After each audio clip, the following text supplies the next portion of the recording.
This red table for me. Boom. I'm a master of human psychology. They do this shit. I've seen through it so many times. I've destroyed so many female emotional arguments. I've been here so many times.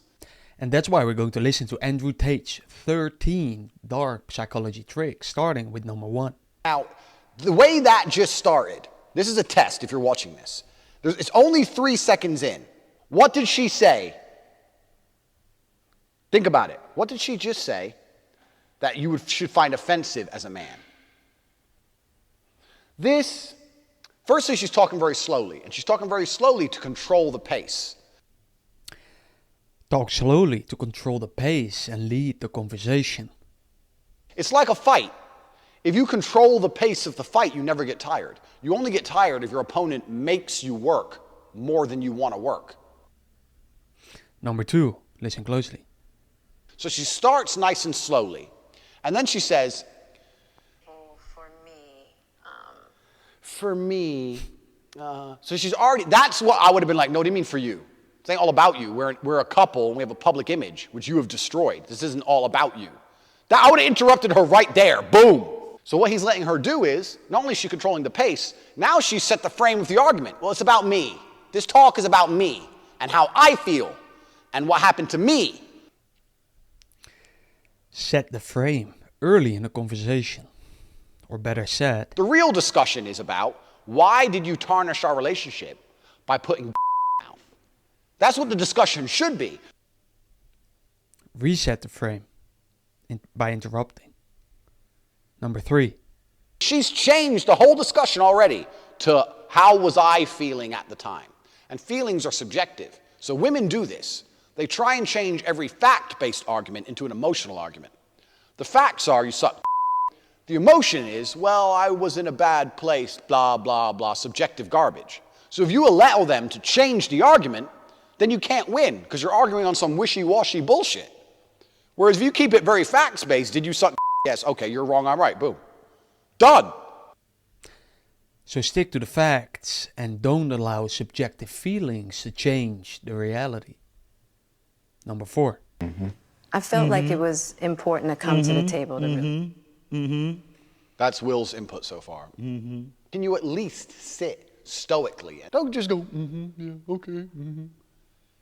He has no frame, 0.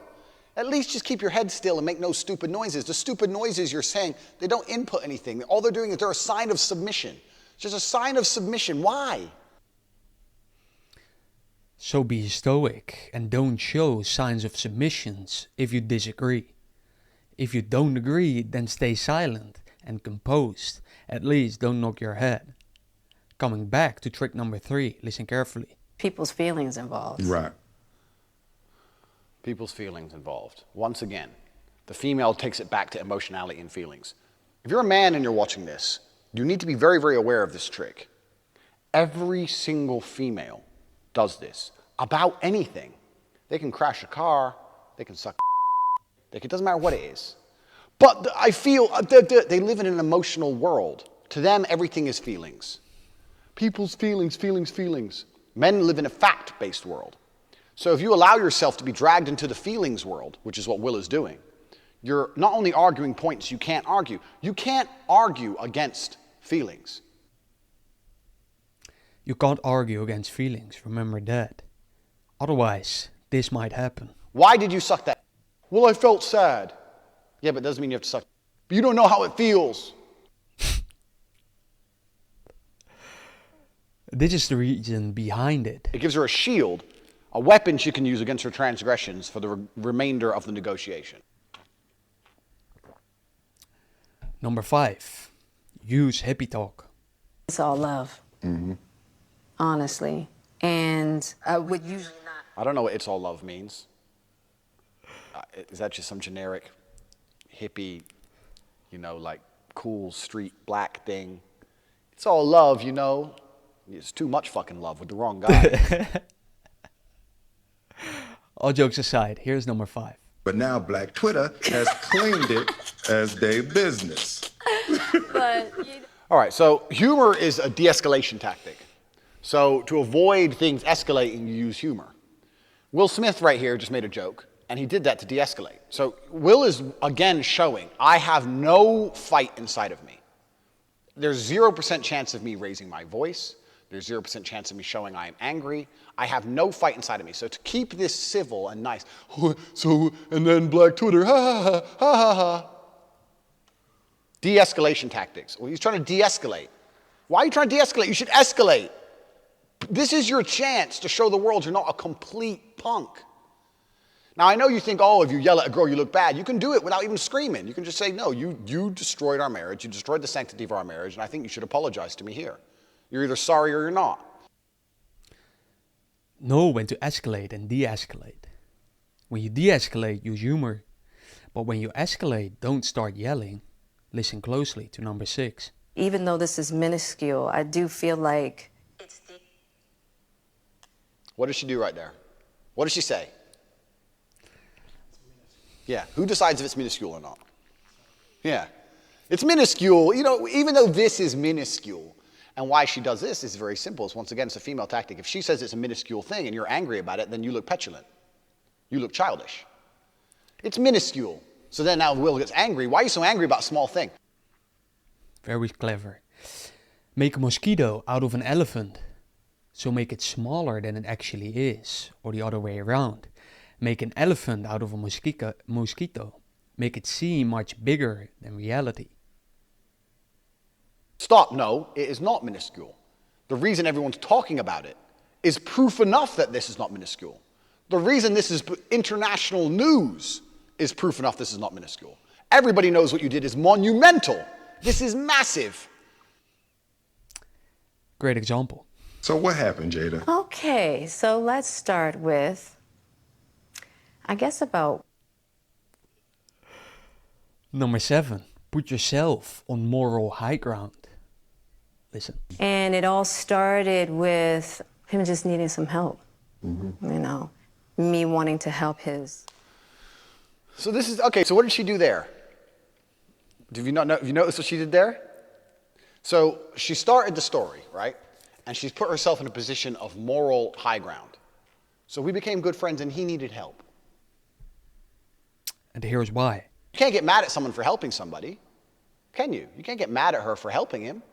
That would be terrible. So once again, she puts herself in a strong negotiating position. And Will supports her argument because of this. Will's logic is, well, if I support her argument, then it looks less bad on me because, yeah, we were helping him and it just kind of happened. He's buying into the female imperative. So don't be like Will and stay stoic or interrupt. Number 8. Females push the point until they learn. They like to learn a limit, so they test it. They test the limit.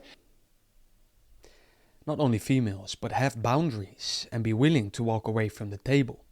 And actually doing it if you need to.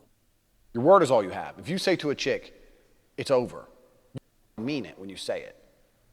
Because if you say it's over and then it's not over, then you can't say it's over anymore, can you? So then what's your next threat? Number 9. Yeah, and then I got into an entanglement with... Entanglement. This has been discussed enough. Entanglement. Once again, deflection. It's deflection. It's Aikido. It's verbal Aikido, like Steven Seagal. Entanglement. Deflect. No, not really. A little bit. Kinda. It's deflection. The art of deflection. Bend reality with the words you choose. Number 10. Be a victim or the messiah. So either way, it's never your fault. Listen. And being drawn to people that need help, whether it's your health or whether it's your... So now she's drawn to people who need help. That's why. She was so magnetically drawn to this poor broken man that she accidentally and then slipped. Oops. It's not her fault. It's basically not her fault. You can't blame her. You can't blame her because she's such a good person and she was in a lot of pain, but she also wants to help everybody and she's magnetically drawn to broken people. It's not even her fault at all. Number 11. If you don't know what to say, use difficult sentences to make them agree. Maybe you've noticed it, but politicians do this a lot. And you will see that it works perfectly on Will. not surprisingly. There's something about that childhood trauma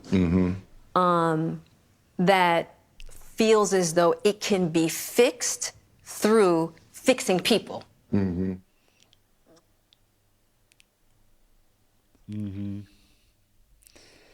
Number 12, push the boundaries and find where the limit is. I actually don't look at it as a transgression at all. Through that particular... It's the icing on the cake. He's allowed her in this conversation to have so much dominance and get away with so many stupid things, which I've broken down bit by bit. She's now just said, because she's pushing the boundary. That's what you do in a negotiation, isn't it? You start here. Then you try and go for this. You try to go for this, try and go for this. He's let her get away with so much shit. She just said, I don't view it as a transgression at all. I don't even see what I did wasn't even bad. What transgression? What are we talking about? I don't even think I've done anything wrong. And that's the last one. Use time to your advantage and make it seem more or less significant than it really is. I haven't talked in so long, you know what I mean? We haven't talked in so long. It doesn't even matter. We haven't talked in so long. Imagine you go to court. I robbed a bank 2 years ago and they caught me. Oh yeah, but I haven't robbed that bank in so long. So it's not wrong. It was a couple years ago, Judge. Why are you so hung up about it? Think of all the good. When I robbed that bank, I had to confront so much about myself. I was scared and I was nervous, but I confronted it and I learned so much about myself and my emotional insecurity, Judge. Yeah, okay, what I did was wrong, but look at all the good that came from it. Let's talk about me and how I feel.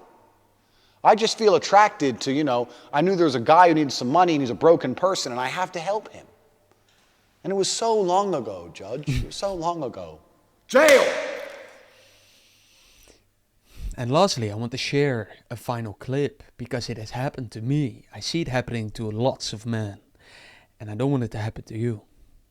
We were both broken in our own ways, and to be able to... So when you say we were both broken in our own ways, this is actually a real common, for all the men watching this, I want you to understand something. Women will shame you for being masculine, and they will call you broken for being masculine. So Will has been convinced that he is broken, that there's something wrong with him, for genuine masculine tendency. And this is what women will do. They'll shame that out of you. They'll attack you. And that he's accepted that he's a broken person, but you're not a broken person. So I'll give you an example. You're so jealous. You're my girl. Why the fuck do I want another dude talking to you? Oh, there's something wrong with you. You're jealous. They try and shame you into pretending that the way you act is abnormal. But it is not. Don't let your masculinity be shamed away. And that's a wrap for this video. I didn't make this video to show you the things so you can abuse them, but so you are aware of them and you don't let others use them on you. If you wonder who I am, I'm Jordan, a 7-figure entrepreneur, did over $3 million in revenue. I don't need your money. I don't say this to be arrogant, but so you know my intentions. I don't try to sell you any product. I don't have any product. That's why the only link in my description is free. And I want you to remember to start living your life like it is a documentary, because it is. Someone is just not filming you yet. Subscribe for more.